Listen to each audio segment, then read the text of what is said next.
Welcome to the Stephen Mansfield audio podcast.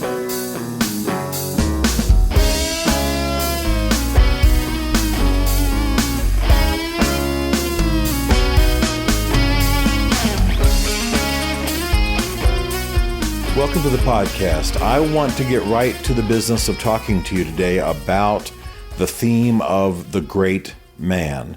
Many of you know that I've written a book entitled Mansfield's Book of Manly Men. We're having a great time with that. It's igniting events and igniting men's souls all over the world. I'm very, very grateful for that. But I've chosen to go with the events in a different title, a slightly different way. I'm calling them Great Man events rather than anything related to my name or anything about manly men. Calling them Great Man events. What do I mean by that? What I don't mean is that we're trying to make men great in any sort of lordly sense, any sort of arrogant sense, any sort of ruling over other people or thinking more highly of ourselves than we ought. That's not what I mean by great. I am aware from history that the phrase great man has always been a phrase that signaled something exceptional about a man, signaled something about him being larger in some sense, larger in his soul, larger of vision, larger in compassion than men who chose not to be great, so to speak. The phrase usually didn't have much to do with being famous. It didn't have much to do with being powerful. It had to do with the condition of soul. In fact, I did a little bit of etymological study, a little bit of study of how the word came down to us. And really, the word great, in this sense, was meant to be used along with the word magnus, magnificent, magnanimous, great, large in that sense, in the Latin sense of magnus. You know, you may have heard people say of John Paul II. You may have heard the crowd chanting when he died, Johannes Paulus Magnus, John Paul the Great. That's really what it means in Latin, is magnus and magnificent and large and magnanimous and big of soul. I believe in men being great men. I think it's easy to be a male. That's just a matter of coming out of the womb with certain parts. But to be a great man is something exceptional. And from the classical period until modern times, the phrase great man, sometimes it meant a lord, someone powerful, someone with lots of land and authority. But most of the time, it had to do with their soul. It had to do with what kind of person they were. It had to do with the way they lived in the world. There's a word in Greek that has always been a great deal to me. It's always been a challenge to me. It's rather hard to get right in writing, but it's pronounced oligosouxis. Oligosouxis. It's simply a combination of two words in Greek, small and soul. And in the older versions of the Bible and in classical literature, a person who was faint-hearted, a person who fell away or fainted or faded out of action in a great challenge, a person who was a coward, a person who was not robust in battle, was often called oligosouxis. And the reason I like the phrase so much is that oligo is the Greek word for small, O-L-I-G-O, small. And then souxis, some of you will hear the beginning of words like psychology and what have you. And it simply means soul.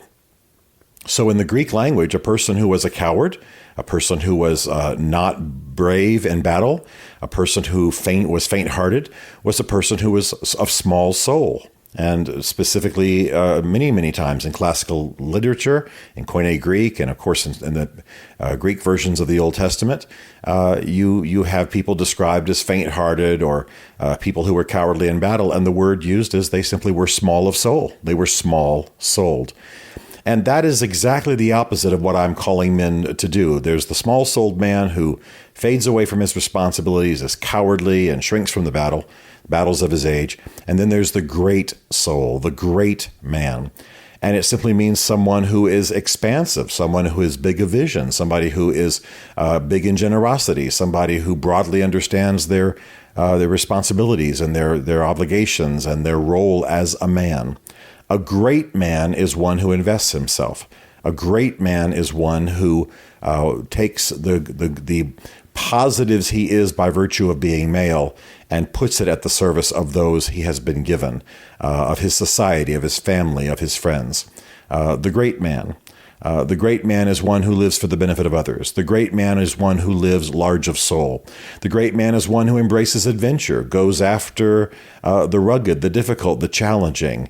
One who wants to, as Thoreau said, suck the marrow out of life, to reduce life to its meanest terms, and to find when he has lived, to not find that he's not really lived at all. That's what a great man is.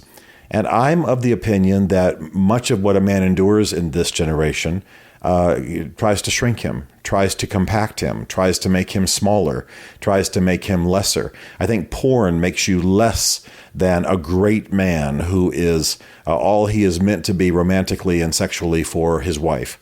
I think that the wounds that a man sustains, I think that the roles that a man is often given, I think that the way that men are turned, or they choose to turn to drinking and whoring and just being beasts, really, especially in the treatment of women, being irresponsible, fathering children, not taking responsibility, et cetera, et cetera, et cetera. I think all of this makes a man smaller, makes him less than what he really is. And I think the materialism of our age does too. And I don't mean to just preach a sermon here, but I think a man is constantly faced with forces that try to shrink him. What we're trying to do at our Great Man events is we are trying to help men understand the forces around them, help them understand what they're made to be, help them to understand that as men, they will never be fully satisfied, never be fully at peace unless they embrace their roles as men, and unless they bind together with other men to build a great culture of manhood that makes women safe and launches them to their purposes, that protects children, that particularly comes to the defense of boys, and that builds a safety net throughout society. And also, of course, it helps men find their soul's need in the companionship of other men. Men need to be rowdy. Men need to go out in the wild. Men need to pursue adventures. Men need to live a bit in the raw and in the wild, and they need to do that with each other rather than expecting society to provide that, or women even to understand it. And they certainly need to come to the service of young boys. So we call it Great Man. We want these events to be places where men awaken, where men embrace who they are, that when men don't just go home and insist that they be served by their families and that their wives be barefoot, pregnant, and in the kitchen, but that instead they are there to take responsibility for the field assigned to them and create a condition in which everyone in their family can arise to their best. They're meant to be the best that they can be, but in the service of others. I love that phrase that I've mentioned many times in this podcast. You have a destiny, but your destiny is fulfilled by investing in the destinies of others. And that's what a great man really is. Watch our website, stephenmansfield.tv, for where these events are going to be held. They're going to be held all over the country, already being scheduled in Asia. Soon they'll be scheduled in South America, and we're also looking at a few in Africa. Great times are coming, I think, for those events. But the main thing is that a man captures a vision for what a great man can be. We're going to launch a website very soon called GreatMan.us, and you will find videos, you will find videos from Great Man events, videos that I have shot for training, books, discussions, every kind of resource to help men. You need, of course, to get the book that I've written called Mansfield's Book of Manly Men. It's, of course, just pretty much available everywhere, but especially you can get it on Amazon.com, as I'm sure you know. And it's a great starting place. There are other books I recommend in that book, and we'll recommend on the website, greatman.us. I'm not selling things. I'm trying to feed a movement. There's a desperate need for a movement of men to go from simply being males living according to their drives to being great men in our time. And that's what we're trying to accomplish. And that's why I want the men listening to this to capture the vision for being great men. I want the women to help us. I want the women to help reinforce their sons in this pursuit and stand with their husbands in this pursuit. And let's see a restoration of righteous, strong, noble, and somewhat wild manhood in our generation. Be a great man. Stephen Mansfield is a New York Times best-selling author and popular speaker who coaches and advises leaders worldwide.